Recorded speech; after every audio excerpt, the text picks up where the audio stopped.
koox ahaan isku wada xirnaada hadda ka wada imaateen qabiilo kala duwan ama guriyo kala duwan maanta kulliina waxaad tihiin kooxda kartisan haramacad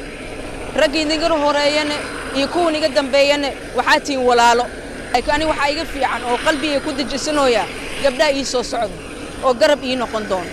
si idinka marka garab idigu noqdo idinka maanta garab ii noqdo qarankana garab u noqdo ogaada gabdhaha Soomaaliyeed dhibaatooyin badan ay la kulmaan ama kufsi ha noqoto dil ha noqoto afduub ha noqoto guur qasab ha noqoto wax badan ay la kulmaan maanta haday helaan ciidan gaar ah oo gabdho kaliya ka tirsan oo iyaga xuquuqdooda u doodayo gabar walba soo ku seexan karto nabad iyo barwaaqo